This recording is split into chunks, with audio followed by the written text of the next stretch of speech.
pane chiitiko chinoshamisa chinoitika yesterday paEuros Acre zvokuti vanhu vanoona as if VP vakaredusiwa vasina kana support. Pane chiitiko nemavhidhiyo zvakatoenda pasocial media, vanhu vachiona kuti aiwa VP aiwa vari kudikanwa nevanhu, vanhu vari kusimudza maoko aiwa vachifarira general. Saka ndapinda mashoko amudanyuka panapa toti kwa subscribe or like or turn on the bell icon. Tipinda para BBC amudanyura chiti the game of power.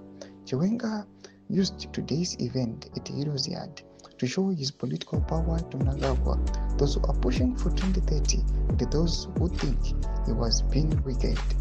Vanhu kuwatsa this video ramuri kuona aiwa vanhu vachimusapota vachimuti mukanya aiwa vachimukuza zvamuri kuona kuti everyone aiwa akanga akaraiza maoko mudenga vanhu vachifara aiwa neappearance yake.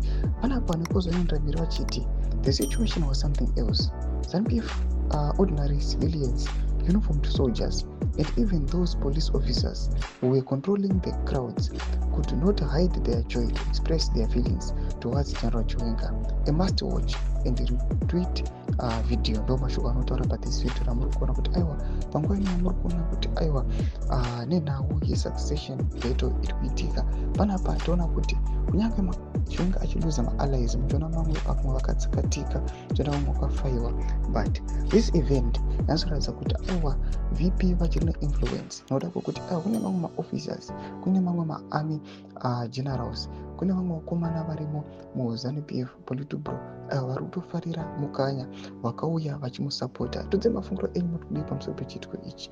Pinda comment section medu mudze mafungiro enyu. So subscribe or like, turn on the bell icon.